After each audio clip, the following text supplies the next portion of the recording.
내 아들이 나를 요양원에 보내려 했을 때 나는 그들이 상상도 못한 일을 했다. 김치찌개 냄비가 바닥에 떨어지는 소리가 식당을 가득 메웠다. 나는 넋을 잃고 바닥에 흩어진 빨간 국물과 김치 조각들을 바라봤다. 내 며느리 수진이 정말로 내가 정성스럽게 끓여온 찌개를 바닥에 내던진 것일까? 계속하기 전에 어디서 보고 계신지 댓글로 알려주세요. 우리 모두 안에 있는 조용한 힘을 말해주는 더 많은 이야기들을 보시려면 구독하는 것을 잊지 마세요. 수진의 얼굴이 분노로 붉어져 있었고 그녀의 잘 관리된 손가락이 나를 비난하듯 가리키고 있었다. 식탁 주위에서 충격을 받은 얼굴들이 재빨리 판단의 표정으로 바뀌었다. 김치찌개를 바닥에 던진 며느리가 아닌 나를 향한 판단이었다.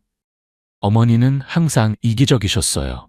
수진이 퉁명스럽게 말했다. 이 나이에 우리가 어머니 미래를 생각해주는 것만으로도 감사해야 하는 거 아닌가요?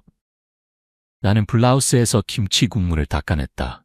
내 손가락이 약간 떨리고 있었다. 두려움 때문이 아니라 분노 때문이었다. 수십 년간 쌓여온 분노였다. 조금 뒤로 돌아가 보자. 나는 항상 모든 것을 옳게 하고 있다고 생각했다. 열심히 일하고 돈을 모으고 책임감 있게 행동하는 것. 그게 어른들이 하는 일 아닌가? 적어도 지난 50년간 내가 나 자신에게 말해온 것이 그것이었다. 내 이름은 김영희, 68세, 과부이고 2주 전부터 내 꿈의 작은 카페를 자랑스럽게 운영하고 있다. 남편 정수가 3년 전 세상을 떠났을 때 그는 적당한 생명보험금을 남겨주었다.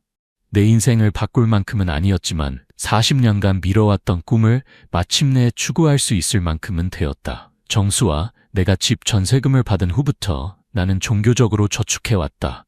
검소하게 살고 내 채소를 직접 기르고 친구들이 주저없이 떠나는 고급 여행을 거절하며 살았다. 우리 동네 다른 할머니들이 제주도나 부산에서 찍은 페이스북 사진을 올리거나 새 차를 사는 동안 나는 도서관에서 파트타임으로 일하며 남는 돈 한 푼이라도 적금 통장에 넣었다. 그래서 마침내 충분한 돈, 정확히 3억 원을 모았을 때 나는 내 꿈의 카페를 현금으로 샀다. 대출도 없고 빚도 없이 오로지 내 것으로. 우리 집에서 15분 거리에 있는 조용하지만 확실히 커피 애호가들에게 인기 있는 동네에 30평 정도 되는 공간이었다. 이전 주인들이 관리를 제대로 하지 않아서 조금 손을 봐야 했지만 나는 상관없었다. 돈을 아끼기 위해 리모델링을 직접 하기로 결정했다. 유튜브 튜토리얼이 내 저녁 시간 오락이 되었다. 낡은 벽지를 떼어내고 있을 때 내 핸드폰이 울렸다. 민수였다. 엄마, 다음 주 토요일에 집에 와서 가족회의 좀 해요. 그가 말했다. 뭔가를 꾸미고 있을 때 쓰는 그 가짜 자연스러운 톤으로. 가족회의? 무슨 일인데? 나는 벽지 떼는 작업을 멈췄다. 즉시 의심스러웠다. 아, 깜짝 선물이에요. 그냥 4시까지 와서 어머니가 잘 만드시는 김치찌개 좀 끓여오세요. 민수야, 진짜 무슨 일인지 말해봐. 나는 계속 물었다. 그냥 작은 가족 모임이에요. 지은이도 남편이랑 올 거고 삼촌이랑 삼촌 아이들도 초대했어요. 그것이 내 눈살을 찌푸리게 했다. 확대가족 전체가 작은 모임을 위해? 엄마, 이건 비밀이에요. 깜짝이니까 그냥 와주세요. 알겠죠? 그리고는 전화를 끊어버렸다. 나는 어깨를 으쓱하고 벽지 작업으로 돌아갔다. 민수가 무슨 드라마를 꾸미든 기다려야 할 것이다. 나는 되살려야 할 카페가 있었으니까. 내 아들 민수는 45세이고 수진과 20년 정도 결혼해서 살고 있다. 그들은 교외의 넓은 집에서 산다. 나와 달리 민수는 항상 좀 더 쉬운 삶을 살아왔다. 그는 대학교 때 인기 많은 학생이었고 나는 고등학교 시절 방과 후 아르바이트를 했다. 그는 우리 돈으로 경영학 학위를 받았고 나는 그의 등록금을 도우려고 야근을 했다. 그리고 어찌된 일인지 정수는 내가 더 많이 희생한다는 것을 개의치 않는 것 같았다. 민수가 자라날 때 그는 항상 관심의 중심이었다. 정수는 그의 외아들을 애지중지했다. 그가 피아노 레슨, 태권도, 축구 클럽을 원할 때 우리는 어떻게든 돈을 마련했다. 그가 교정기가 필요할 때 나는 2번째 일자리를 구했다. 그가 16세에 차를 원했을 때 정수는 우리 예산에 대한 내 걱정에도 불구하고 그에게 차를 사주었다. 나는 여전히 그의 대학 졸업식을 기억한다. 정수가 그에게 우리 월세보다 비싼 금목걸이를 선물했을 때를 말이다.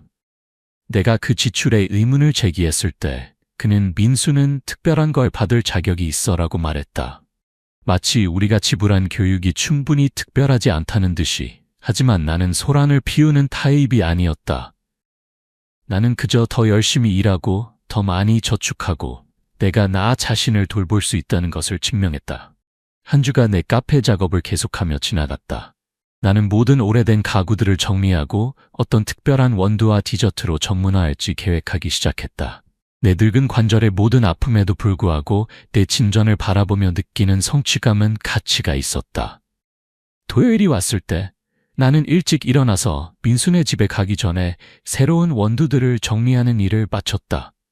요청받은 대로 김치찌개를 준비해서 내가 가장 좋아하는 냄비에 조심스럽게 담았다. 민수네 집으로 운전해 가면서 나는 이 가족 회의가 도대체 무엇에 관한 것일지 궁금했다.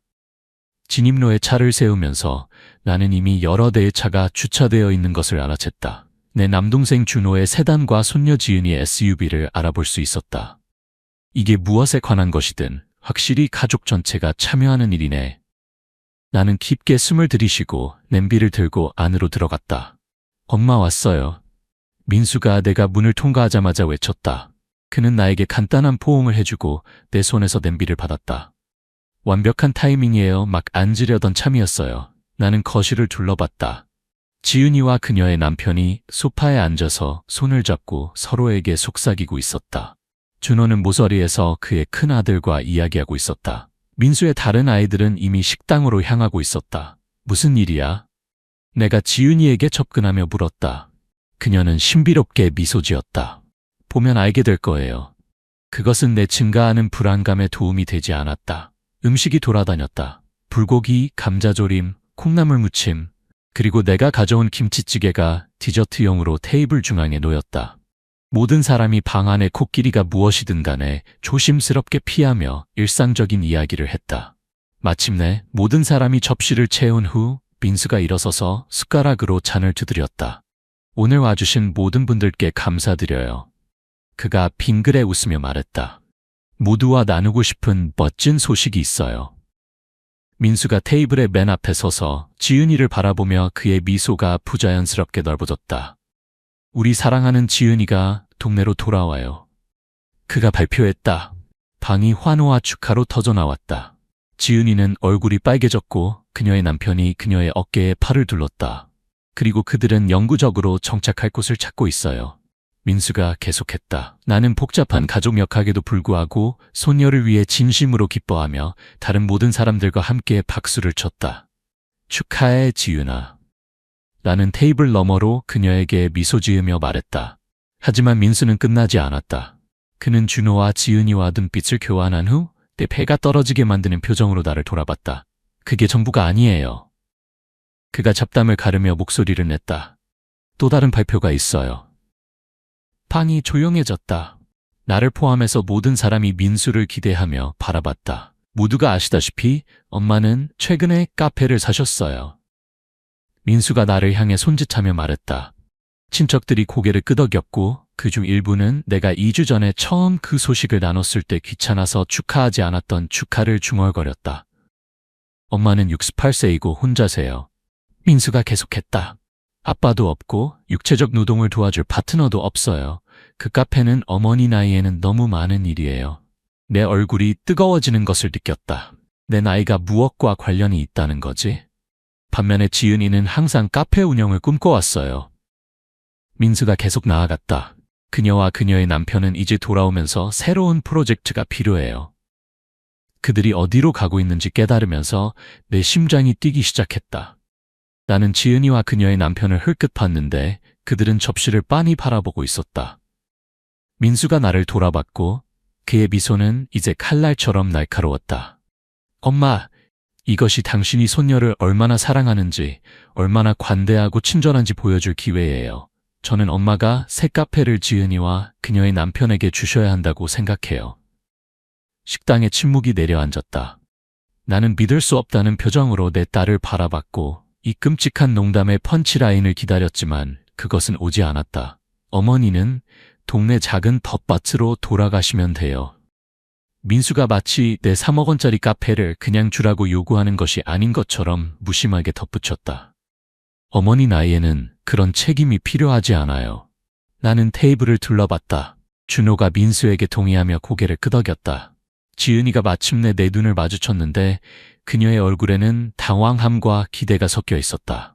훌륭한 아이디어네요. 내 조카가 끼어들었다. 가족이 항상 우선이어야 해요. 몇 명의 다른 친척들이 동의하며 고개를 끄덕였다. 이것은 즉석 제안이 아니었다. 이것은 계획된 매복이었다. 농담하는 거지? 내가 마침내 간신히 말했다. 물론 진심이에요. 민수가 목소리를 굳히며 대답했다. 손녀가 어머니보다 더 필요해요. 나는 천천히 일어섰고 내 의자가 바닥을 긁었다. 정리해보자. 너는 내가 지은이에게 내 카페를 주기를 원한다는 거야? 내가 파트타임으로 수년간 일해서 살 여유를 마련한 그 카페? 아버지의 보험금과 내 저축으로 방금 산 그 카페? 지은이가 원한다고 그냥 넘겨주라는 거야? 엄마, 준호가 나에게 물러서라고 경고하는 톤으로 끼어들었다. 이기적으로 굴지 마세요. 이기적이라. 나는 웃었다. 내 자신의 귀에도 공허하게 들리는 소리였다. 나는 그 카페를 위해 일했어. 한 푼 한 푼 말이야. 아무도 나를 도와주지 않았어. 하지만 지은이가 필요해. 민수가 시작했다. 안 돼. 내가 끼어들었다. 절대 안 돼. 나는 지은이에게 내 카페를 주지 않을 거야. 그건 내 거야. 내가 벌어들인 거라고.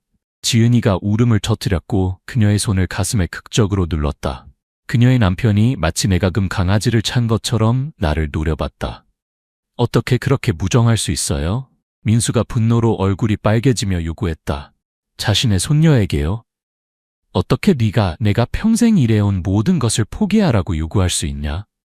나는 맞받아쳤다. 지은이는 나처럼 일하고 저축해야 해. 친척들이 서로 속삭이기 시작했다. 나는 너무 물질적이야와 항상 어려운 사람이었어 라는 구절들을 들었다.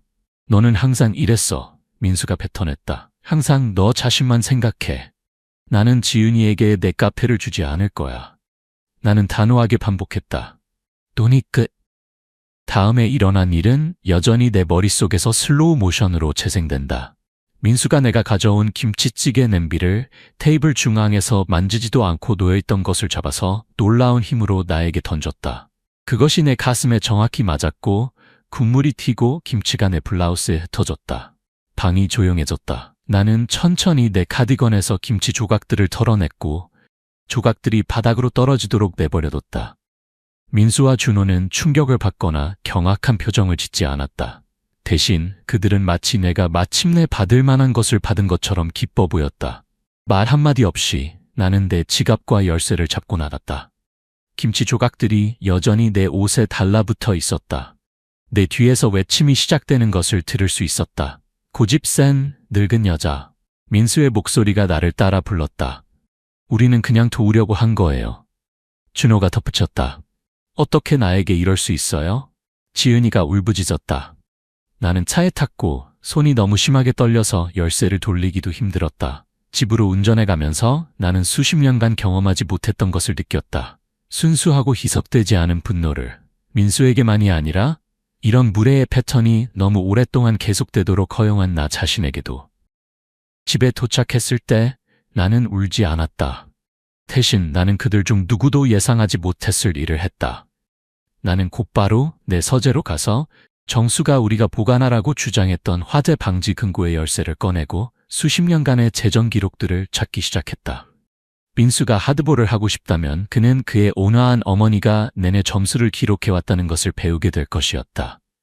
다음 날 아침 냄비가 맞은 내 가슴이 여전히 아팠다. 작은 멍이 생겼고 보라색 변색은 민수의 폭발의 눈에 보이는 상기시켜주는 것이었다. 내 핸드폰이 문자 메시지와 부재중 전화로 끊임없이 윙윙거렸는데 모두 내 이기심에 대한 실망을 표현하는 가족 구성원들로부터였다. 나는 그것을 끄고 정수의 서류들을 내 주방 테이블에 펼쳤다. 정수는 항상 재정 기록에 대해 세심했다. 세금 신고서, 대출 문서, 재산 증서, 모든 것이 연대순으로 라벨이 붙어 정리되어 있었다.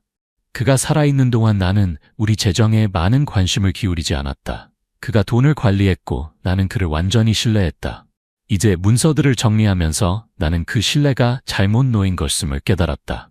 내 조사 3시간 후 나는 그것을 찾았다. 15년 전의 대출 계약서.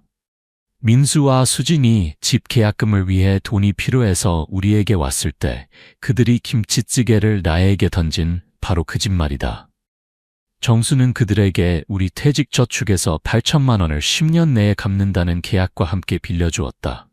이 문서에 따르면 이자와 함께 그들은 이제 거의 1억 2천만 원을 빚지고 있었다. 어떤 상환 기록도 없었다. 나는 계속 파고들어서 더 찾았다. 민수의 실패한 치킨 프랜차이즈 벤처를 위한 3천만 원, 지은이의 사립학교 등록금을 위한 2천만 원, 내가 초대받지 않은 하와이 가족여행을 위한 1,000만 원. 누군가 걔를 돌봐야 했기 때문이었다. 모든 대출, 모든 미지급, 모든 내 지식 없이 우리 퇴직저축에서 인출된 것들. 점심시간까지 나는 민수와 그의 가족에게 2억 5천만 원 이상의 미지급 대출을 짓게 했다. 내 퇴직의 일부였어야 할 돈. 훨씬 더 큰 카페를 살 수 있었거나 수년간 내 편안한 퇴직을 펀딩할 수 있었던 돈. 나는 뒤로 기대며 충격을 받았다. 정수가 그의 마지막 년들의 돈에 대해 그렇게 불안해했던 이유가 궁금하지 않았다. 그는 수년간 내게 말하지 않고 모든 것을 민수에게 주고 있었다. 그의 마지막 달들에 그가 재정을 관리하기에 너무 약했을 때 나는 우리 저축이 내가 예상했던 것보다 훨씬 적어 보이는 이유가 궁금했다. 이제 나는 알았다. 깨달음이 물리적 타격처럼 나를 덮쳤다. 정수는 수년간 재정적으로 나를 배신했고 민수는 그것에 공모했다. 내 핸드폰이 다시 윙윙거렸다. 나는 그것을 켜서 민수로부터의 문자를 찾았다. 엄마, 말도 안 되게 행동하고 계세요. 지은이가 마음이 상했어요. 내일 가서 어른처럼 이것에 대해 논의해요. 어른처럼 그가 나에게 김치찌개를 던진 후에 말이다. 나는 답장을 보냈다. 내일은 바빠. 이야기할 준비가 되면 전화할게. 그리고 나는 다시 내 핸드폰을 끄고 내 주소록을 찾았다. 거기에 내가 수년간 부르지 않은 이름이 있었다. 강민철, 정수의 변호사. 내 자신만의 법적 조언을 받을 때였다. 민철의 사무실은 내가 마지막으로 그곳에 왔던 15년 전과 많이 바뀌지 않았다. 같은 가죽 의자들, 같은 액자에 든 졸업장들이 벽에, 같은 가구 광택제와 오래된 책 냄새. 민철 자신도 나이가 들었고 그의 머리카락은 이제 완전히 하얘졌지만 그의 악수는 여전히 단단했다. 영희 씨, 그가 따뜻하게 말했다. 너무 오랜만이에요. 정수 씨에 대해 깊이 유감스러워했어요. 고마워요, 민철 씨. 나는 그의 책상 맞은편 의자에 앉으며 대답했다. 급작스럽게 만나주셔서 감사해요. 물론이죠. 오늘 무엇을 도와드릴까요?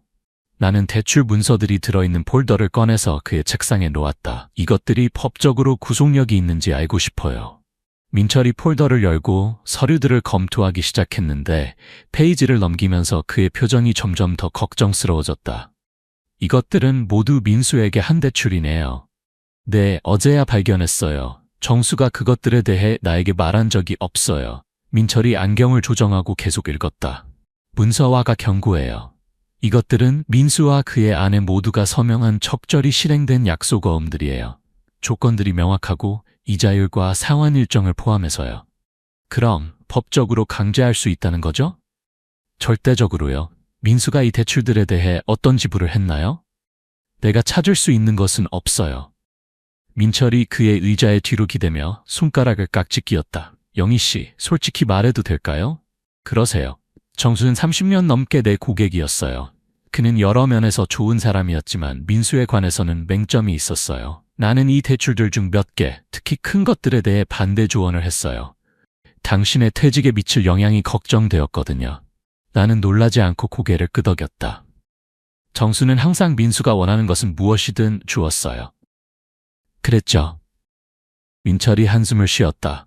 영희 씨, 이 대출들은 법적으로 구속력이 있어요. 정수의 미망인이자 그의 유산의 집행자로서 당신은 상환을 요구할 모든 권리가 있어요. 하지만 가족 재정 분쟁은 복잡해질 수 있다는 것을 경고해야 해요. 그것에 준비되어 있나요?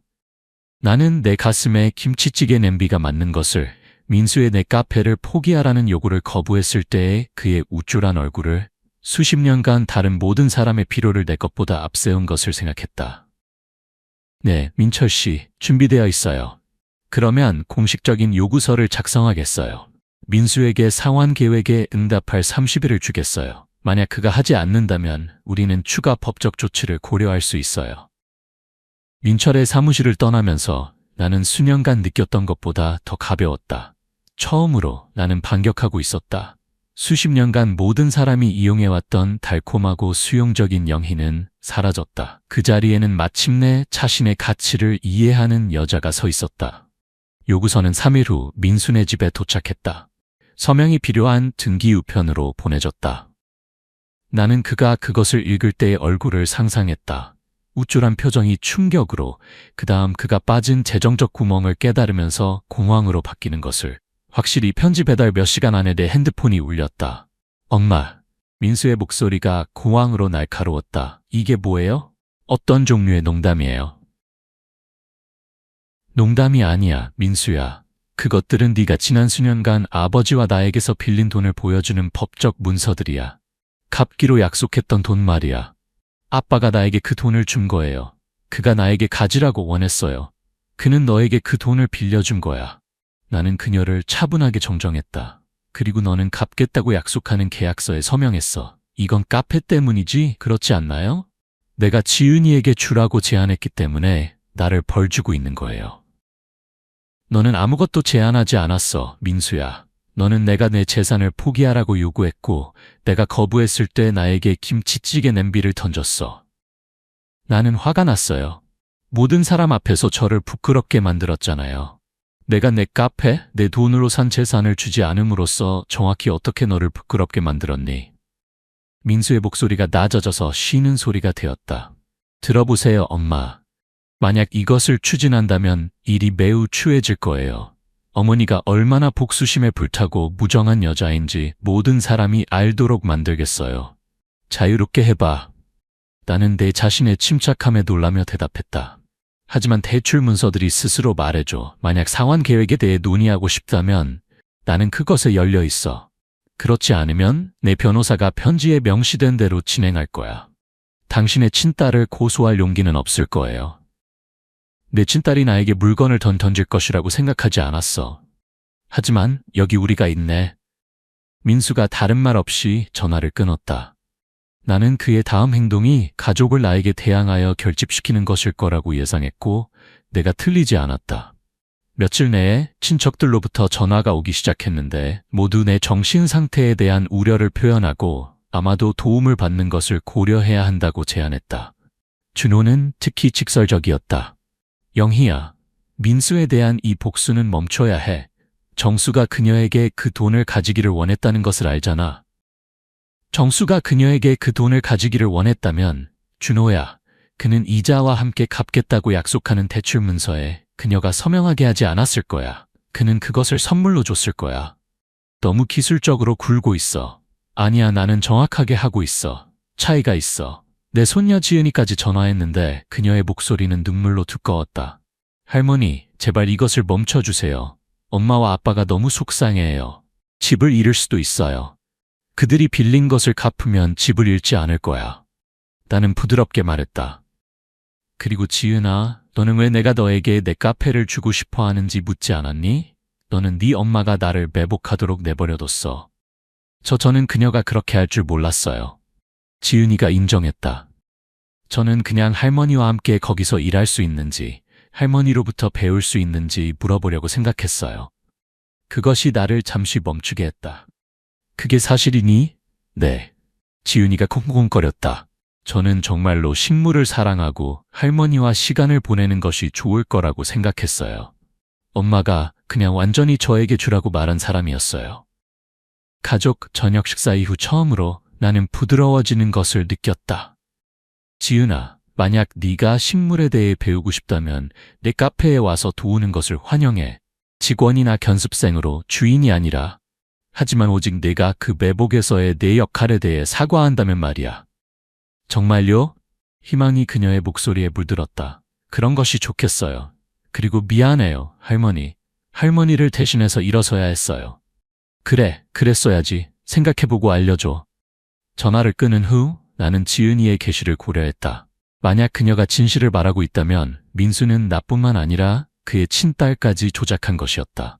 그 생각이 내 결심을 굳혔다. 다음 단계를 취할 때였다. 카페는 아름답게 잘 되어가고 있었다. 나는 지난 2주간 자란 침대들을 정리하고 에스프레소 머신을 수리하고 기존 원두 재고를 목록화하는 데 보냈다. 물리적 노동은 요구되지만 책상 작업이 결코 그렇지 않았던 방식으로 만족스러웠다. 나는 심지어 더 무거운 작업들을 도울 지역 10대 재훈이를 고용했다. 김 사장님, 재훈이 안쪽에서 불렀다. 여기 또 다른 에스프레소 머신 부품 문제를 찾았어요. 나는 클립보드를 손에 들고 그곳으로 갔다. 도표에 표시해줘. 그 전체 부분을 교체해야 할 거야. 재훈이 고개를 끄덕이며 내가 스케치한 머신 레이아웃의 노트를 만들었다. 그는 좋은 일꾼이었고 정중하고 철저했다.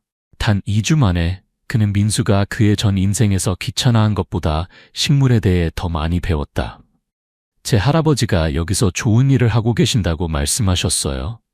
재훈이 깨진 부품을 측정하면서 댓글을 달았다. 이곳이 20년 만에 이렇게 좋아 보인 적이 없다고 하셔요. 네, 할아버지가 전에부터 이곳을 기억하시는구나. 네, 사장님, 매년 봄마다 토마토 모종을 사러 여기 오셨어요. 마지막 주인들이 방치하게 두었다고 하셔요. 글쎄, 우리가 되살리고 있어. 나는 자부심의 파동을 느끼며 말했다. 이곳이 다시 특별해질 거야. 마치 신호라도 받은 듯 내 핸드폰이 울렸다. 민철이었다. 영희 씨, 민수의 변호사로부터 응답을 받았어요. 내 심장이 한 박자 건너뛰었다. 그가 변호사를 고용했군요. 네, 이도원이라는 사람이에요. 그를 알고 있어요. 공격적이지만 특별히 철저하지는 않아요. 그의 편지는 기본적으로 대출들이 선물이었고 정수가 구두로 그렇게 나타냈다고 주장해요. 그건 사실이 아니에요. 알고 있어요. 불행히도 대출 문서들이 명확해요. 나는 지급을 재차 요구하고 소송의 대안으로 조정을 제안하는 답변을 보냈어요. 그녀가 그것에 동의할 거라고 생각하세요? 말하기 어려워요. 하지만 영희 씨, 당신이 요청한 대로 민수의 재정 상황을 조사해 봤는데 알아야 할 것이 있어요. 민수와 수진의 재정 상황에 대해 조사해 봤어요. 그들이 2년 전에 집을 재융자하고 상당한 양의 자산을 빼냈어요. 그들의 사업, 실내 디자인 회사가 잘 안 되고 있어요. 그것에 대한 세금 유치권이 있어요. 내가 눈을 감고 이 정보를 흡수했다. 그래서 그들이 대출을 갚을 수 없을 수도 있다는 거군요. 그들에게는 어려울 수 있어요. 네, 하지만 그들은 청산될 수 있는 자산이 있어요. 예를 들어 강릉의 휴가용 부동산 같은 것들이요. 그들이 한 번도 나를 초대하지 않은 휴가용 집. 정수가 심전에 사는 것을 도운 그것. 고마워요, 민철 씨. 업데이트 해주세요. 전화를 끊은 후 나는 근처 벤치에 앉아서 이 발전 상황을 고려했다. 민수의 재정 문제들이 내 카페에 대한 그의 필사적인 욕심을 설명했다. 그는 아마도 그것을 그가 활용하거나 팔 수 있는 잠재적 자산으로 봤을 것이다. 내 성찰은 자갈 진입로에 차가 들어오는 소리에 의해 중단되었다. 올려다 보니 지은이가 평소에 디자이너 옷과는 거리가 먼 청바지와 단순한 티셔츠를 입고 내리는 것에 놀랐다. 할머니, 그녀가 주저하며 불렀다. 들어가도 될까요? 나는 고개를 끄덕였고 그녀가 카페를 통해 조심스럽게 길을 찾는 것을 지켜봤는데 흙과 식물들 사이에서 어색해 보였다. 사과하러 왔어요. 그녀가 나에게 도착했을 때 말했다. 제대로, 직접. 그 저녁 식사에서 일어난 일은 잘못되었어요. 엄마가 냄비를 할머니에게 던진 것도, 제가 엄마가 할머니의 카페를 가져가려고 하는 것을 그냥 두는 것도 말이에요. 나는 그녀의 얼굴을 보며 불성실함의 징후를 찾았지만 아무것도 찾지 못했다. 말해줘서 고마워, 지윤아. 할머니로부터 배우고 싶다고 말한 것도 진심이었어요. 그녀가 카페를 가리키며 말했다. 이곳이 이미 다르게, 더 좋게 보여요. 진행 중인 작업이야. 나는 인정했다. 제가 여전히 도울 수 있을까요? 일주일에 며칠 올 수 있어요. 정말로 배우고 싶어요. 나는 그녀의 요청을 고려했다. 이것이 민수의 또 다른 조작인가? 지은이를 보내서 나를 누그러뜨리는? 아니면 내 손녀가 진심으로 관심이 있는 것인가? 지은아, 왜 여기서 일하고 싶어? 나는 직접적으로 물었다. 솔직히 그녀가 입술을 깨물며 생각했다. 부분적으로는 정말로 식물을 좋아하기 때문이에요. 제가 어렸을 때 할머니가 가르쳐 주신 금잔하를 기르던 때부터 항상 그래왔어요. 하지만 또한 제 인생에서 생산적인 무언가를 할 필요가 있어요. 엄마와 아빠가 항상 저에게 모든 것을 주었어요. 저는 25살인데 제대로 된 직업을 가져본 적이 없어요. 제 자신의 능력으로 무언가를 벌어본 적이 없어요. 그녀가 나를 직접 바라봤다. 그것이 어떤 느낌인지 알고 싶어요. 그녀의 정직함이 나를 놀라게 했다. 아마도 그녀 안에 내가 생각했던 것보다 더 많은 내가 있을지도 모른다. 좋아, 내일부터 시작할 수 있어. 오전 7시에 더러워져도 상관없을 옷을 입고 와. 지은이의 얼굴이 밝아졌다. 정말요? 고마워요, 할머니. 그녀가 운전해가면서 나는 내가 실수를 하고 있는지 궁금했다. 하지만 무언가가 나에게 지은이의 참여가 이 가족 갈등을 해결하는 열쇠가 될 수도 있다고 말했다. 비록 민수가 의도한 방식은 아니지만 다음 달은 활동의 소용돌이 속에서 지나갔다. 카페는 새로 청소된 공간과 부분적으로 수리된 머신들, 그리고 길의 새로운 자갈과 함께 아름답게 형태를 갖춰가고 있었다. 지은이는 놀랍도록 헌신적인 일꾼임이 증명되었고 매일 아침 배우려는 의지와 손을 더럽힐 준비가 되어 나타났다. 한편 민수와의 법적 상황은 격화되었다. 그녀는 조정을 거부했고 그녀의 변호사를 통해 대출이 선물이었다고 주장했다. 민철이 응답으로 소송을 제기했고 민수와 그녀의 지지자들로부터 일련의 활동을 유발했다. 가족은 효과적으로 두 진영으로 분열되었다. 준호와 대부분의 사촌들은 민수 편에 서서 돈 때문에 가족을 찢어놓는다며 나에게 화난 전화와 메시지를 폭격했다. 하지만 놀랍게도 몇 명의 친척들이 조용히 연락해 그들의 지지를 표현했다. 영희야, 정미야. 내 시누이가 어느 날 저녁 전화할 때 말했다. 네가 옳은 일을 하고 있다고 생각한다는 것을 알아줬으면 해. 민수가 수년간 너를 이용해왔어.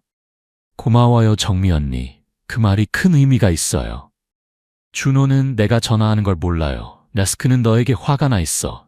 하지만 나는 정수가 수년간 민수의 재정적 요구에 대해 우리에게 조언을 구하러 오던 것을 기억해. 그는 그녀에게 돈을 주는 것과 너의 미래를 해치는 것 사이에서 고민했어.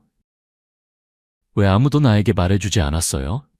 나는 오래된 상처가 떠오르며 물었다. 정미가 한숨을 쉬었다. 정수가 우리에게 말하지 말라고 했어. 그는 네가 그를 민수에게 아니오라고 말할 수 없다고 생각하게 되는 것을 원하지 않았어. 그는 은퇴하기 전에 그것을 바로잡을 계획이었는데 그러다가 암이 왔어. 나는 정미의 전화에 감사하며 정수에 대한 이 새로운 관점을 성찰했다. 그는 민수의 라이프 스타일을 위해 우리 은퇴 자금을 고갈시키고 있다는 것을 알고 있었지만 그것을 나로부터 숨겼다. 그것이 보호였을까? 배신이었을까? 아마도 둘 다였을 것이다. 소송은 또한 예상치 못한 동맹들을 끌어냈다. 수진의 전 비즈니스 파트너인 최대혁이라는 남자가 민철에게 연락해서 민수와 수진의 재정 거래에 대한 정보를 제공했다. 그들이 3년 전에 나를 사업에서 밀어냈어요. 대혁이 우리가 커피를 마시며 만났을 때 설명했다. 회사가 힘들고 두 파트너를 모두 지원할 수 없다고 주장했는데 그러고 나서 즉시 휴가용 집과 새 차 2대를 샀어요. 나는 항상 그들이 자산을 숨기고 있다고 의심했어요. 증거가 있나요? 내가 물었다. 어느 정도는요. 재정적 잘못 관리와 가능한 사기의 패턴을 보여주기에 충분해요. 내가 가진 것을 공유할게요, 김 사장님. 너의 딸과 사위가 내 사업을 망쳤어요. 내가 정당하게 너의 것을 되찾는 것을 도울 수 있어서 기뻐요. 대역의 정보로 민철은 우리 사건을 강화할 수 있었고 소송에 사기적 자산 이전 주장을 추가했다. 민수에 대한 압력이 증가하고 있었다. 그러던 중 익명의 전화가 왔다. 김영희 씨인가요? 어느 날 저녁 내가 전화를 받을 때 한 여자의 목소리가 물었다. 네, 맞아요. 누가 전화하시는 거죠? 국세청에서 일하는 사람이에요. 제 이름은 말할 수 없지만 당신의 딸과 사위의 사업이 탈세로 조사받고 있다는 것을 알아야 해요. 6개월째 조사 중이에요. 내 피가 차가워졌다. 왜 이것을 나에게 말해주는 거죠? 가족에게 이용당하는 것이 어떤 느낌인지 아니까요. 감사 결과는 약 2주 후에 공개 기록이 될 거예요. 당신의 변호사가 그것을 조사해 보길 원할 거예요. 행운을 빌어요. 전화가 끊어졌다. 나는 즉시 민철에게 전화해서 정보를 전달했다. 그는 조사하겠다고 약속했지만 익명의 제보는 때때로 신뢰할 수 없다고 주의했다. 하지만 일리자베스, 이것이 신뢰할 수 없다고 너무 기대하지 마세요. 그가 경고했다. 하지만 이것은 신뢰할 수 있었다. 2주 후 뉴스가 터졌다. 민수와 수진의 실내 디자인 사업이 상당한 체납세금, 벌금, 그리고 이자에 대해 부과되었다. 금액이 엄청났다. 4억 원이 넘었다. 뉴스가 터진 같은 날 민수가 카페에 예고 없이 나타났다. 나는 새로운 원두 배송을 목록화하며 지은이와 함께 일하고 있을 때 민수의 고급 SUV가 진입로로 들어오는 것을 봤다. 엄마! 그가 분노로 얼굴이 일그러진 채 나를 향해 성큼성큼 걸어오며 소리쳤다. 무슨 짓을 한 거예요? 지은이가 보호하듯 앞으로 나섰다. 아빠, 진정해요. 할머니가 일하고 계셔요. 이건 네가 상관할 일이 아니야, 지은아. 민수가 쏘아붙였다. 이건 나와 네 할머니 사이의 일이야. 그가 나에게 돌아섰고 눈이 타오르고 있었다. 우리를 국세청에 신고한 거죠? 아니야. 나는 차분하게 대답했다. 하지만 누군가는 신고한 것 같네. 저와 함께 순진한 척하지 마세요. 먼저 소송, 이제 이것. 우리를 파괴하려고 하고 있어요. 민수야, 나는 너를 국세청에 신고하지 않았어. 하지만 만약 네가 탈세를 해왔다면 그건 너의 책임이지 내 책임이 아니야. 그가 씁쓸하게 웃었다. 물론이죠. 성인영희. 항상 완벽하고 항상 다른 모든 사람을 판단하고. 아빠, 그건 공정하지 않아요. 지은이가 끼어들었다. 할머니는 빌려준 돈을 갚아달라고 요구할 모든 권리가 있어요. 민수가 믿을 수 없다는 표정으로 그의 딸을 돌아봤다. 너는 그녀의 편을 들고 있는 거야? 내 아버지와 어머니가 너를 위해 한 모든 것 후회? 나는 편을 들고 있는 게 아니야. 나는 그냥 말하고 있어. 잊어버려. 민수가 그녀를 잘랐다. 나는 어떻게 된 건지 알겠어. 그녀가 너도 나에게 적대시하도록 만들었어. 그가 나를 가리켰다. 이것은 끝나지 않았어요, 어머니. 전혀. 민수가 타이어를 자갈에서 미끄러뜨리며 운전해가면서 지은이가 눈물을 글썽이며 나를 돌아봤다. 미안해요, 할머니. 그는 보통 이렇지 않아요. 하지만 그래. 나는 부드럽게 말했다. 민수는 항상 이랬어, 지은아. 자격이 있다고 생각하고 조작적이고 원하는 대로 되지 않으면 화를 내고 차이점은 이제 처음으로 내가 굴복하지 않는다는 거야. 괜찮아요, 지은아. 나는 그녀의 어깨를 두드리며 말했다. 일로 돌아가자. 이 식물들은 스스로 목록화되지 않아. 민수의 카페에서의 대립 2일 후 예상치 못한 방문자가 도착했다.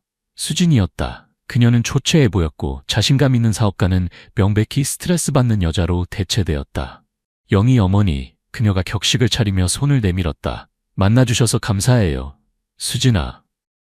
나는 고개를 끄덕이며 카페 한쪽 구석에 설치한 작은 사무실로 손짓했다.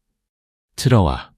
그녀가 나를 따라왔고 진심으로 관심 있어 보이며 카페를 둘러봤다. 몇 주 만에 여기서 놀라운 일을 하셨네요. 고마워. 어머니, 바로 요점으로 들어가겠어요. 민수가 내가 여기 있다는 걸 몰라요. 그것이 놀라웠다. 20년의 결혼 생활에서 나는 수진이 민수와 독립적으로 행동하는 것을 거의 본 적이 없었다. 합의를 제안하러 왔어요. 그녀가 계속하며 서류 가방을 열고 폴더를 꺼냈다. 우리는 지금 당장 모든 대출을 갚을 수는 없지만 이것을 할 수 있어요.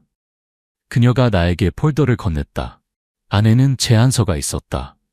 그들이 약 2억 원으로 평가되는 강릉 휴가용 부동산을 나에게 양도하고 나머지를 충당하기 위해 5년간 월 150만 원을 지불하고 가족 저녁 식사에서의 오해에 대해 공식적인 사과를 발행한다는 것이었다. 왜 지금? 내가 문서를 공부하며 물었다. 수진이 갑자기 그녀의 50세의 모든 나이를 보이며 한숨을 쉬었다. 세금 상황. 우리는 공경에 처해 있어요, 어머니. 깊은 공경에. 우리는 국세청에 지불하기 위해 자산을 청산해야 해요. 그리고 이 소송은 일을 복잡하게 만들고 있어요. 알겠어. 민수는 합의하고 싶어 하지 않아요. 그녀는 우리가 주어진 문서화를 가지고 소송에서 이길 수 있다고 확신해요. 하지만 우리 변호사는 그녀가 주저했다. 우리 변호사는 우리가 질 가능성이 높다고 말해요. 그리고 만약 재판으로 간다면 판사는 법적 수수료를 포함해서 더 많은 것을 판결할 수 있어요. 나는 책상에 폴더를 내려놓았다. 수진아, 이것을 가져와줘서 고마워. 하지만 너의 제안에서 빠진 것이 있어. 뭐가요? 패턴에 대한 인정. 이것은 단지 돈에 관한 것이 아니야. 수십 년간의 이용, 조작, 무례에 관한 것이야. 민수가 나에게 김치찌개 냄비를 던진 것, 수진아.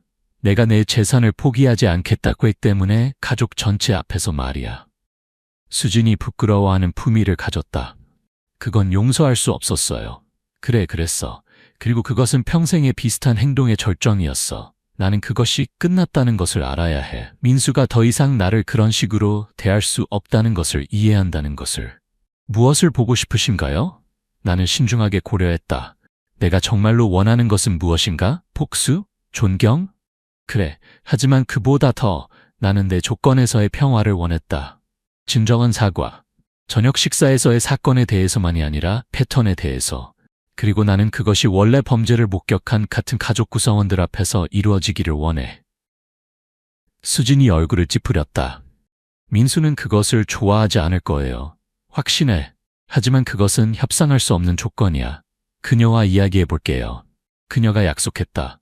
그리고 어머니, 가치가 있는 것을 위해 저도 미안해요. 수년간 그녀를 막아야 했어요. 수진이 떠난 후 나는 민철에게 전화해서 합의 제안을 설명했다. 나쁘지 않아요. 그가 인정했다. 부동산 가치는 더 큰 대출에서 그들이 빚진 것에 가까워요. 만약 그들이 계속 지불한다면 월 지불은 이자와 함께 나머지를 충당할 거예요. 그들이 지불을 계속할 거라고 생각해요? 말하기 어려워요. 세금 상황이 그들에게 이것을 빨리 해결하라는 압력을 가하고 있어요. 하지만 민수는 싸우기로 결심한 것 같아요. 수진이 그녀를 설득할 수 있을지는 그녀에게 달려 있을 거예요. 전화를 끊고 나는 이상하게 김이 빠진 느낌이었다. 모든 것에도 불구하고 나는 민수를 파괴하고 싶지 않았다. 그녀는 여전히 내 딸이었다. 나는 그녀가 자신이 잘못한 것을 인정하고 배상하기를 원했을 뿐이다. 그것이 너무 많이 바라는 것일까? 다음 날 아침 나는 카페를 사업을 위해 열 준비를 하고 있었다. 우리의 공식적인 첫날이었다. 지은이가 불안에 차서 전화했을 때 할머니, 말씀드려야 할 것이 있어요. 그녀가 목소리가 긴장으로 팽팽했다. 엄마와 아빠가 어젯밤 합의 제안에 대해 큰 싸움을 했어요. 아빠가 그가 뒤에서 갔다고 화가 났어요. 등골이 오싹했다. 뭔가를 계획하고 있어 할머니. 정확히 뭔지는 모르겠지만 그녀가 자기 방식으로 해결하겠다고 계속 말했어요. 경고해줘서 고마워, 지은아. 이 모든 것에 대해 미안해요. 그녀가 비참하게 말했다. 만약 내가 카페에 관심이 있다고 말하지 않았다면 아니야. 나는 단호하게 끼어들었다. 이것은 너의 잘못이 아니야, 지은아. 내 어머니의 행동은 그녀의 책임이지 너의 책임이 아니야. 전화를 끊은 후 나는 민철에게 다시 전화해서 지은이의 경고를 전달했다. 만약 민수가 어떤 식으로든 너의 재산을 손상시키거나 너를 해칠 수 있다고 믿는다면 즉시 경찰에 신고해야 해. 그가 걱정하며 조언했다. 그녀가 나를 신체적으로 해치지는 않을 거라고 생각해. 나는 말했다. 하지만 카페는 그녀는 항상 내 독립성을 원망했어. 그리고 이제 그것이 열려서 성공하게 될 예정이야. 오늘 보안 카메라를 설치해. 민철이 조언했다. 그리고 조심해. 무엇이든 일어나면 무엇이든 먼저 경찰에 신고하고 그 다음 나에게. 나는 하루를 과도한 경계 상태로 보냈고 모든 소음에 놀라고 문을 통과하는 모든 고객을 면밀히 살폈다. 하지만 하루는 사건 없이 지나갔고 카페의 개장은 꾸준한 발걸음과 몇 번의 상당한 판매로 온건한 성공이었다. 그날 밤 지치지만 만족하며 나는 문을 잠그고 집으로 향했고 후방 거울을 반복적으로 확인해서 따라오지 않는지 확인했다. 집이 내가 그날 아침 떠났을 때와 같이 어둡고 조용했다. 간단한 저녁을 만들면서 나는 내 두려움을 편집증으로 치부하려고 노력했다. 확실히 민수는 실제로 파괴적인 일을 하지 않을 것이다. 우리의 갈등에도 불구하고 그녀는 여전히 내 딸이었고 여전히 내가 기른 어린 소녀였다. 그녀의 분노에는 한계가 있어야 했다. 나는 틀렸다. 전화는 오전 3시 17분에 왔고 깊은 잠에서 나를 깨웠다. 김 사장님, 경찰서 김순경입니다. 당신의 카페에서 사건이 발생했습니다. 나는 20분 후에 카페에 도착해서 경찰차들이 새벽 어둠 속에서 조용히 깜박이고 있는 것을 발견했다. 죄송합니다, 김 사장님. 진지한 표정의 젊은 여성인 김순경이 문에서 나를 맞으며 말했다. 누군가가 침입해서 상당한 피해를 입혔습니다. 파괴는 체계적이고 철저했다. 침대에서 뽑힌 식물들이 길에 흩어져 있었다. 용기에서 쏟아진 흙, 새로 수리된 에스프레소 머신이 찢어져 부서졌다. 온실에 밝은 빨간 글자로 스프레이 칠해진 글, 이기적인 늙은 마녀. 누가 이런 일을 했을지 아십니까? 김순경이 물었지만 그녀의 톤은 그녀가 이미 답을 알고 있다는 것을 시사했다. 내 딸이요. 나는 조용히 말했다. 민수예요. 이것을 발견했습니다. 그녀가 증거봉투에 든 디자이너 스카프를 들어 올리며 말했다. 친숙해 보이나요? 민수의 것이었다. 내가 2년 전 크리스마스에 그녀에게 준 것이었다. 네. 나는 확인했다. 그것은 내 딸의 것입니다.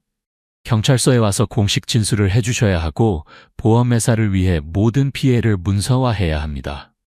나는 고개를 끄덕였고 여전히 내 앞의 장면을 처리하려고 노력했다. 수주간의 작업이 한밤의 분노로 파괴되었다. 하지만 이상하게도 나는 망연자실하지 않았다. 나는 결연했다. 김순경, 나는 말했다. 고발하고 싶습니다. 민세포 소식이 가족들 사이에 산불처럼 퍼졌다. 정오까지 내 핸드폰이 충격, 낙담, 그리고 몇 경우에는 조용한 지지를 표현하는 친척들로부터 끊임없이 울리고 있었다. 그녀를 체포시켰다고? 준호가 전화했을 때 요구했다. 너의 친딸을? 나는 그녀를 체포시키지 않았어, 준호야. 그녀가 범죄를 저질렀고 경찰이 그녀를 체포한 거야. 차이가 있어. 이것은 너무 지나쳤어, 영희야. 고발을 취하해야 해. 아니, 그럴 생각 없어. 지은이가 오후 2시경에 카페에 도착했는데 눈이 울어서 빨갛게 되어 있었다. 할머니, 정말 미안해요. 그녀가 이런 일을 할 줄은 전혀 몰랐어요. 우리는 함께 청소 과정을 시작했고 살릴 수 있는 식물들을 구해내고 피해를 문서화했다. 재훈이 그의 할아버지로부터 기물 파손에 대해 듣고 곧 도착했다. 이건 엉망이에요. 그가 파견을 조사하며 말했다. 누가 식물들에게 이런 일을 할까요? 매우 화난 누군가. 나는 대답했다. 저녁까지 우리는 진전을 잃었지만 카페는 여전히 엉망이었다. 우리가 떠날 준비를 하고 있을 때 한 대의 차가 진입로로 들어왔다. 전보다 훨씬 더 초췌해 보이는 수진이었다. 어머니, 그가 조심스럽게 접근하며 말했다. 이것에 대해 뭐라고 말해야 할지 모르겠어요. 정말 미안해요. 계획된 것을 알고 있었어? 나는 직접적으로 물었다. 아니요. 그가 단호하게 고개를 저었다. 그녀가 화나 있다는 건 알았지만 이런 건 전혀. 이건 내가 상상할 수 있는 것을 넘어서요. 그들이 그녀를 보석으로 풀어줬다고 들었어요. 나는 말했다. 집에 있어? 네. 괜찮지 않아요, 어머니. 이 전체 상황, 소송, 세금 문제, 이제 이 체포, 그것이 그녀를, 우리를 망가뜨리고 있어요. 나는 그를 꾸준히 바라봤다. 수진아, 나에게서 무엇을 원해? 모르겠어요. 그가 인정했다. 그냥 이것이 계속될 수 없다는 걸 알아요. 우리는 서로를 파괴하고 있어요. 아니야. 나는 그를 부드럽게 정정했다. 민수가 자신을 파괴하고 있고 그 과정에서 나를 파괴하려고 하고 있어. 나는 그녀가 그렇게 하도록 놔두지 않을 거야. 수진이 천천히 고개를 끄덕였다. 이해해요. 가치가 있는 것을 위해 저는 당신의 합의 조건을 받아들였어요. 공개 사과를 포함해서 모든 것을. 민수에게 그것이 우리의 유일한 앞길이라고 말했어요. 그녀가 동의하든 안 하든 그건 그녀에게 달려 있어요. 그가 떠난 후 지은이가 남은 카페를 잠그는 것을 도왔다. 할머니, 뭘 할 거예요? 그녀가 물었다. 재건할 거야. 나는 단순하게 말했다. 그리고 네 어머니가 선택하기를 기다릴 거야. 다음 날 아침 나는 일찍 일어나서 카페로 향했고 청소를 계속하기로 결심했다. 내가 놀란 것은 주차 공간에 이미 여러 대의 차가 있었다는 것이었다. 내가 접근하자 나는 정원 침대에서 일하는 사람들 그룹을 봤다. 정미, 준호의 아내, 수진의 전 비즈니스 파트너 태혁, 은퇴 커뮤니티의 몇몇 이웃들, 그리고 심지어 개장일에 방문했던 몇몇 고객들까지. 이게 다 뭐예요? 나는 놀라서 물었다. 정미가 단연생 식물 침대를 다시 심던 곳에서 몸을 일으켰다. 무슨 일이 일어났는지 들었어요. 도움이 필요할 거라고 생각했어요. 준호는 내가 여기 있는 걸 몰라요. 그녀가 미소 지었다. 정말로 준호가 내가 하는 모든 걸 알 필요는 없어요. 태혁이 묘목 평판을 들고 접근했다. 집 정원에서 가져온 거예요. 상속 토마토들이에요. 잃어버린 것들 중 일부를 대체하는 데 도움이 될 거라고 생각했어요. 하루 종일 더 많은 사람들이 도착했다. 친구들, 이웃들, 심지어 지역 뉴스에서 기물 파손에 대해 들은 낯선 사람들까지. 해질녘까지 카페는 변모했다. 기물 파손 이전 상태로 돌아간 것이 아니라 새롭고 예상치 못한 것, 커뮤니티 프로젝트로. 마지막 자원봉사자들이 다음날 돌아오겠다고 약속하며 떠날 때 나는 온실 근처 벤치에 앉아서 지지의 쏟아짐에 압도되었다. 내 핸드폰이 울렸다. 민철이었다. 영희 씨, 민수의 변호사로부터 방금 들었어요. 그들이 합의하고 싶어해요. 공개 사과를 포함해서 당신의 모든 조건을 말이에요. 무엇이 바뀌었을까요? 형사 고발이요. 기물 파손은 피해 금액을 고려하면 심각한 처벌을 받고 언론의 관심이 그들의 세금 상황에 도움이 되지 않고 있어요. 알겠어요. 합의를 진행하고 싶어요? 나는 카페를 둘러봤다. 민수가 파괴하려고 했던 것을 함께 재건하기 위해 일한 많은 손들의 증거를. 네, 민철 씨. 이것을 끝내자. 가족 모임은 중립적인 장소인 지역 식당의 개인실에서 열렸다. 민수가 나에게 김치찌개 냄비를 던진 것을 목격한 같은 친척들이 민철과 민수의 변호사와 함께 참석했다. 민수는 테이블에 경직되게 앉아 있었고 수진이 옆에 있었다. 그녀는 어떻게든 더 작아 보였고 그녀의 디자이너 옷이 그녀의 체격에 헐렁하게 걸려 있었고 화장이 그녀의 눈 밑에 다크서클을 완전히 숨기지 못했다. 민철이 합의 조건을 큰 소리로 읽었다. 강릉 부동산을 나에게 이전, 월 지불, 계약 완료에 따른 형사 고발 취하, 그리고 마지막으로 공개 사과. 그가 끝났을 때 모든 눈이 민수에게 돌려졌다. 잠시 동안 나는 그녀가 거부하고 전에 그렇게 많은 번 했던 것처럼 폭풍처럼 나갈 수도 있다고 생각했다. 하지만 대신 그녀는 천천히 일어섰고 그녀의 손이 테이블 가장자리를 움켜잡았다. 저 민수는 그녀가 준비된 성명서를 읽기 시작했다. 4월 15일 가족 저녁 식사에서 어머니에게 용기를 던진 행동에 대해 사과드립니다. 또한 어머니의 카페에서의 기물 파손에 대해서도 사과드리는데 이는 용서할 수 없는 일이었습니다. 그녀가 멈췄다가 덜 기계적인 목소리로 계속했다. 저는 수년간 어머니에게 보인 무례의 패턴과 갚지 않은 대출을 통해 부모님에게 지은 재정적 부담에 대해 사과드립니다. 그녀가 종이에서 올려다보며 처음으로 직접 내 눈을 마주쳤다. 미안해요, 엄마. 제가 틀렸어요. 방이 조용했다. 나는 내가 기대하게 된 조작의 징후를 찾으며 내 딸의 얼굴을 살폈지만 내가 본 것은 피로뿐이었고 아마도 진정한 후회의 희미한 빛이었다. 고마워, 민수야. 나는 조용히 말했다. 내 사과를 받아들여. 법적 문서들이 서명되고 악수가 교환되고 그렇게 우리 가족을 수개월간 소모한 갈등이 공식적으로 해결되었다. 사람들이 떠나기 시작할 때 민수가 주저하며 나에게 접근했다. 엄마, 이것을 물어볼 권리가 없다는 걸 알지만 언젠가 우리 관계를 재건할 방법이 있을까요? 지금은 아니지만 언젠가. 나는 그녀의 질문을 신중하게 고려했다. 그것은 너에게 달려있어, 민수야. 말은 쉬워. 중요한 것은 행동이야. 그녀가 이것을 받아들이며 고개를 끄덕였다. 이해해요. 가치가 있는 것을 위해 도움을 받고 있어요. 치료를. 그것은 탄원 거래의 일부지만 어쨌든 필요하다고 생각해요. 그것이 현명하다고 생각해. 그리고 지은이가 카페에서 일하는 것을 행복해하는 것 같아요. 그것에 대해 항상 이야기해요. 그녀는 좋은 일꾼이야. 나는 인정했다. 그녀는 잠재력이 있어. 민수가 희미하게 미소 지었다. 그것은 너에게서 나온 거라고 생각해. 나에게서가 아니라. 식당에서 집으로 운전해 가면서 나는 지난 몇 개월의 여정을 되돌아봤다.